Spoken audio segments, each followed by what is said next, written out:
El verdadero terror nunca llega con un grito, sino con un silencio.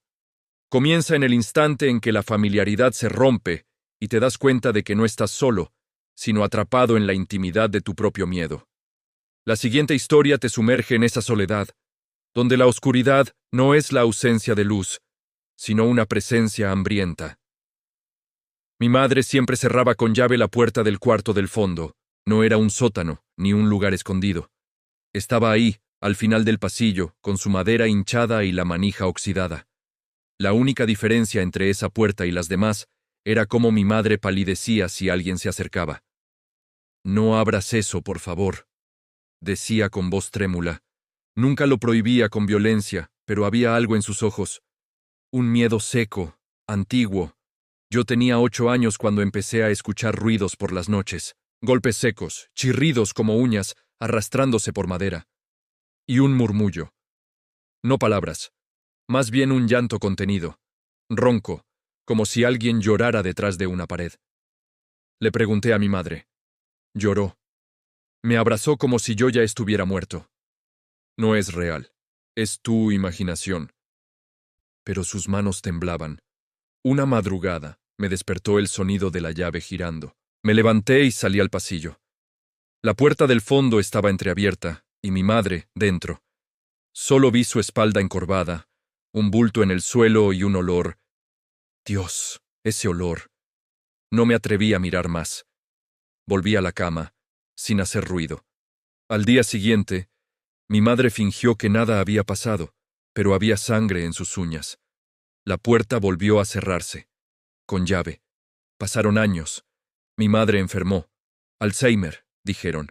A los 23, regresé a la casa para cuidarla. Apenas hablaba ya, pero lo primero que me dijo fue: «Que no se te ocurra abrir el cuarto, hijo. Él todavía escucha». La casa se pudría con ella. Las paredes tenían manchas que antes no estaban, y la pintura se caía en escamas como piel quemada. Había huellas de dedos en la puerta del fondo, de dentro hacia afuera. Una noche, mi madre empezó a gritar.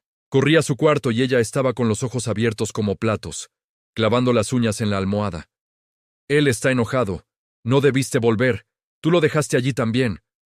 No entendí. «¿A quién dejé?» «A tu hermano», gritó. Yo era hijo único. Siempre lo fui. Ese fue el principio del fin. La curiosidad me carcomió como un cáncer. Esa noche busqué la llave. Estaba en su cajón, envuelta en un pañuelo con manchas viejas. La puerta del fondo. Sentí que respiraba. La madera exhalaba calor, húmedo, como si detrás viviera algo grande, enfermo. La abrí. Oscuridad. Un solo bombillo colgaba del techo, columpiándose con un rechinar lento.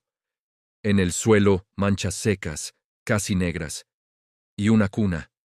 Una maldita cuna. Podrida, astillada, con una manta hecha jirones dentro. Y debajo, algo más. Excavé con las manos desnudas casi sin pensar. La tierra estaba húmeda, caliente, y entonces sentí la tela. Un cuerpo, pequeño, una mandíbula desencajada, un cráneo deforme, manos atrofiadas, pero aún tenía piel. No grité, no pude. Sentí que algo me observaba desde la esquina. Me giré y lo vi.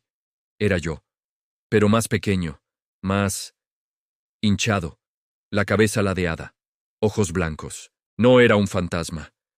Era la materia prima de la que yo fui formado, una vida que había sido rechazada por la luz, pero sostenida por la culpa. Un gemelo parasitario. El llanto ronco en las noches había sido el eco de una infancia robada. El ser no hizo ruido, pero en el silencio del cuarto, una voz se formó en mi mente, resonando con el sonido áspero de la tierra que acababa de remover. «Llegas tarde. Mamá dijo que vendrías a recogerme». El bulto hinchado se movió con una agilidad terrible. Sus manos atrofiadas se extendieron, no para atacar, sino con la confianza absoluta de un niño que reclama un juguete. No pude apartarme. El miedo me había clavado al suelo. Y entonces, su mano húmeda y deforme tocó mi tobillo. No hubo dolor. Hubo un vacío helado, como si el alma se hubiese desprendido de la columna vertebral. Y luego, una inundación. Mis recuerdos, mis esperanzas, el rostro de mi madre, la luz del sol al salir de la universidad.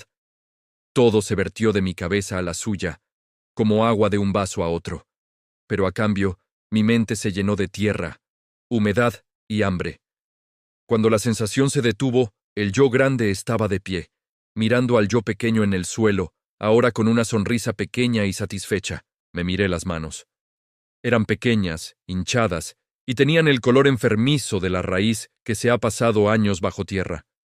Mi cuello se sentía débil, y mi cabeza se inclinaba naturalmente hacia un lado. Intenté gritar con mi voz adulta, pero solo salió un llanto ronco y contenido, el que mi madre conocía también. Vi a mi otro yo, el que acababa de adquirir mi cuerpo, mis recuerdos y mi vida, parpadear un par de veces, ajustándose a la luz tenue. Luego, él me miró. No había en sus ojos el miedo ni la rabia de antes, solo una curiosidad tranquila, la que tienes cuando observas una caja vacía.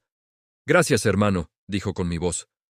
Una voz clara, firme, sin el menor rastro del murmullo. Él se puso en cuclillas y recogió la llave del suelo, girando la perilla oxidada. La luz del pasillo me golpeó, y en la pared pude ver mi sombra. No la sombra alta y adulta que conocía, sino una mancha pequeña y deforme. La sombra de la cosa que mi madre había estado encerrando. «Duerme un poco», dijo el que ahora era yo, y vi la puerta deslizarse. El clic de la llave no fue un castigo, sino un consuelo. La oscuridad no era soledad, sino un abrazo. Me arrastré hacia el agujero excavado. La tierra húmeda me pareció cálida. Me acurruqué. Ahora estoy aquí, en el cuarto del fondo. El encierro no es una prisión, es mi hogar. El verdadero horror no es estar atrapado. El verdadero horror es la paz que sentí al ser, finalmente, la cosa que la casa esperaba que yo fuera.